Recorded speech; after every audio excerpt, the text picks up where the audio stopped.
Welcome to my channel. उम्मीद है आप सब लोग खैरियत से होंगे। आज हम लोग बात करने वाले हैं डायनासोर्स के बारे में। एक ऐसी प्रजाति, एक ऐसी सिविलाइजेशन जो हम इंसानों से पहले इस जमीन पर रहते थे। कौन थे वो लोग, वो किस तरह से खत्म हुए, आखिर उनके एंड का सबब क्या बना, इसके अलावा उनकी मोस्ट डेंजरस स्पीशीज कौन सी थी, मुकम्मल एक्सप्लोर करेंगे डायनासोर्स के इरा को। इसके अलावा डायनासोर्स की मुख्तलिफ डेंजरस स्पीशीज को आज मैं आप लोगों को लेकर जाने वाला हूं 4.6 बिलियन ईयर्स पहले।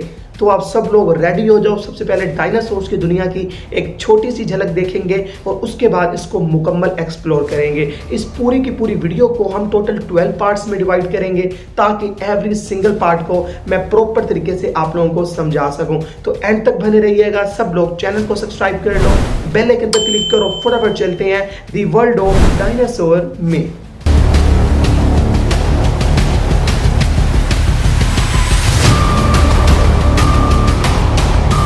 सबसे पहले हम बात करेंगे पार्ट 1, अर्थ बिफोर डायनासोर्स।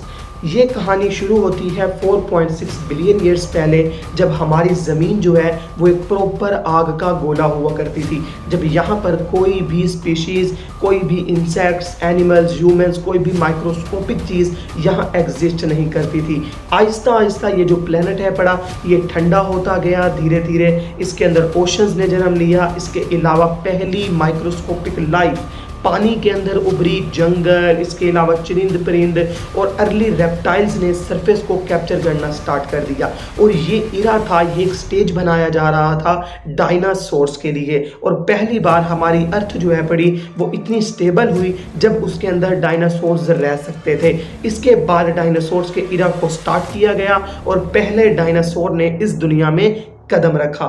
अब हम लोग बात करेंगे part 2, the first dinosaur appear in the Triassic period के अंदर।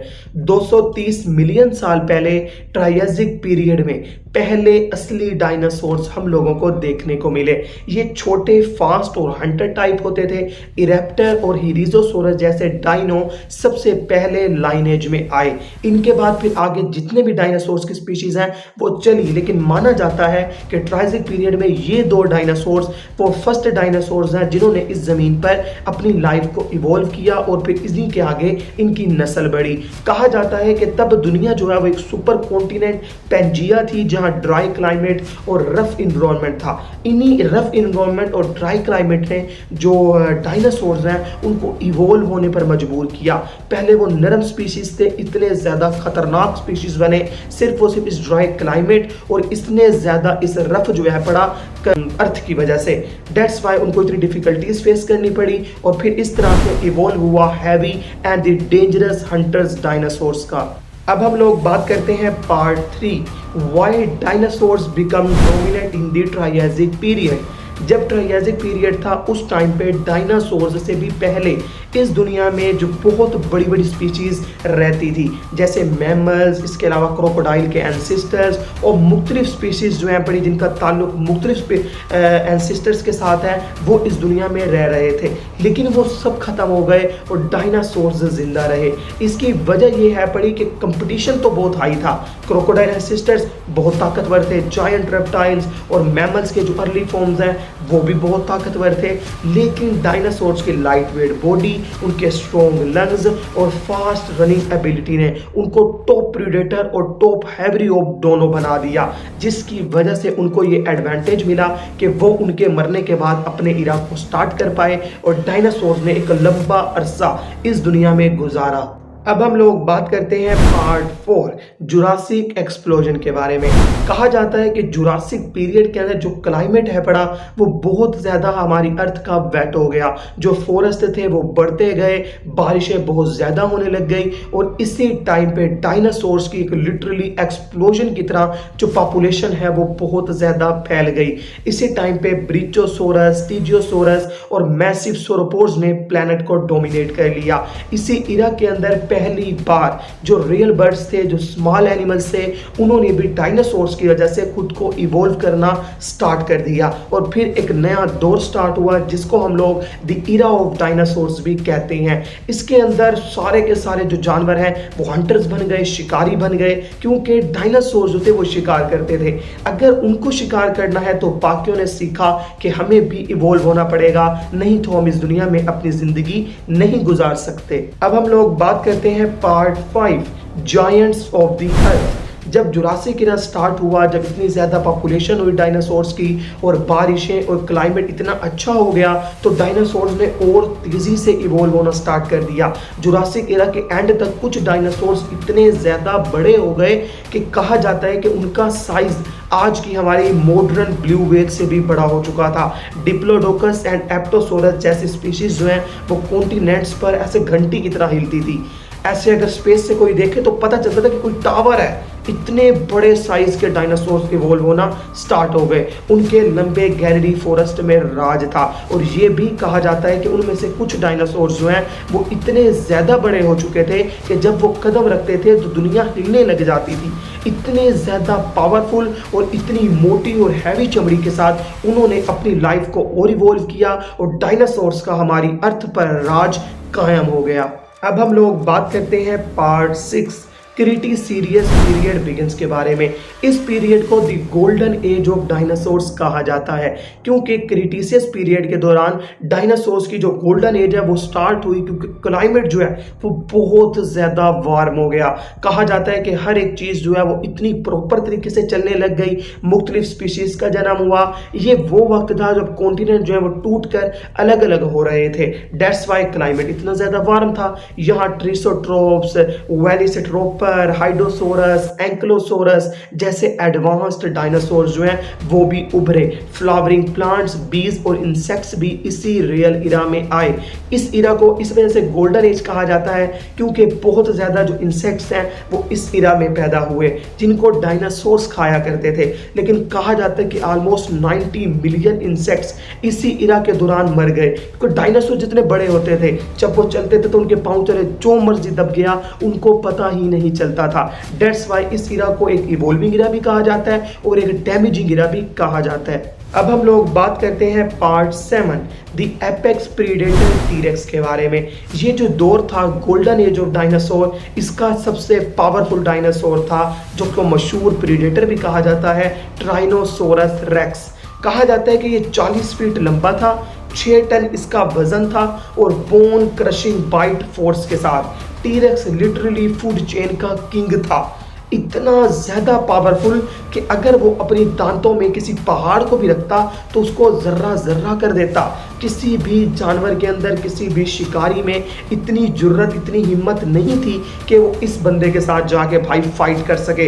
इतना पावरफुल ये एक डायनासोर था। ये स्लो नहीं बल्कि 30 से 40 किलोमीटर तक भाग सकता था। शार्प सेंसेस उसे नाइट हंटर बनाते थे।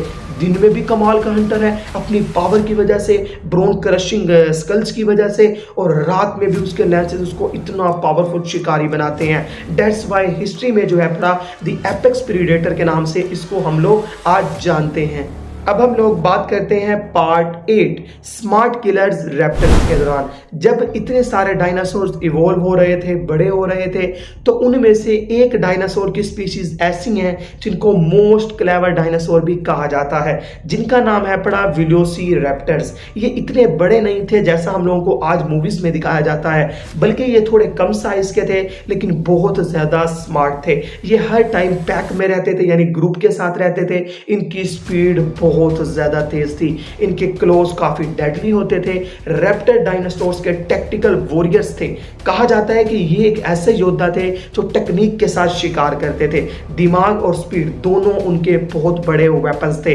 डेट्स वाई कहा जाता है कि जब ये ग्रोह मिल जाता था तो ये बड़े बड़े डायनासोर्स को भी हरा देता था, क्योंकि इनके पास स्किल थी, इनके पास फास्ट एबिलिटीज थी और ऐसी कमाल की भागने की रफ्तार थी कि कोई सोच भी नहीं सकता। डेट्स वाई बड़े बड़े डायनासोर्स भी इन स्पीशीज से डरते थे। अब हम लोग बात करते हैं part 9, ocean and sky monsters. ये एक ऐसा इरा था जिसमें सिर्फ ज़मीन पर ही नहीं बल्कि आसमान पर भी न्यू न्यू स्पीशीज़ जो है वो जन्म ले रही थी। जो परिंदे थे वो इवोल्व होकर बहुत बड़े बड़े डायनासोर्स के जैसे शिकारी बन रहे थे और समंदर में भी यही हाल था। डायनो इरा जो है इसके अंदर लैंड पर ना जितने बड़े बड़े डायनासोर्स थे उससे बड़े डायनासोर ओशन के अंदर थे। कहा जाता है कि समंदर में मोजासोरस और फिलिजियोसोरस जैसे मोस्टर्स बहुत ज़्यादा पानी के ऊपर आते थे जो कि देखने को मिलता था और ज़मीनी डायनासोर्स उनसे डर जाते थे। आसमान में प्रिंटाडोन एंड कोटालीगोजासस जो एक बस जितना बड़ा था भाई, ये भी फ्लाई करते थे। ये डायनासोर्स नहीं थे लेकिन उनका इरा शेयर करते हैं, दैट्स वाई हम इनको भी डायनासोर्स के स्पीशीज़ के अंदर ही रखते हैं। लेकिन कहा जाता है कि जब ये शिकार करने पे आते थे तो ज़मीनी डायनासोर किसी में इतनी जुर्रत नहीं थी कि इनके साथ फाइट कर सके। आसमान में इतनी कमाल की एबिलिटी, पानी में इतनी कमाल की तैरने की सलाहियत, दैट्स वाई इनको हराना नामुमकिन था। अब हम लोग बात करते हैं part 10 the final age of dinosaurs. कहा जाता है कि जो डायनासोर्स हैं उन्होंने एक बहुत लंबा अरसा मिलियंस ऑफ ईयर्स हमारी अर्थ पर गुजारे, लेकिन उनकी प्रॉपर एज अभी तक कोई कैलकुलेट नहीं कर पाया क्योंकि क्रीटेसोरस के एंड में जो अर्थ है पड़ी वो बहुत ज़्यादा स्टेबल थी।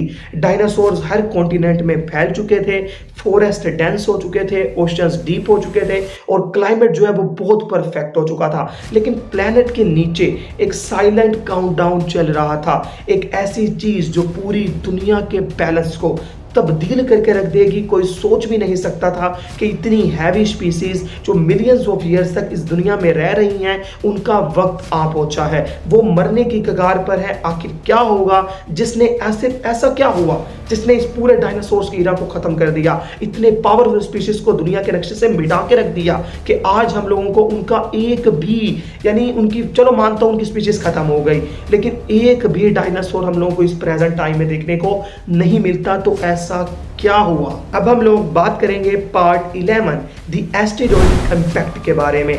कहा जाता है कि 66 मिलियन साल पहले एक 10 किलोमीटर वाइड एस्टेरॉयड जो कि 20,000 टाइम्स न्यूक्लियर पावर बॉम्ब के साथ मैक्सिको कोस्ट पर टकराया।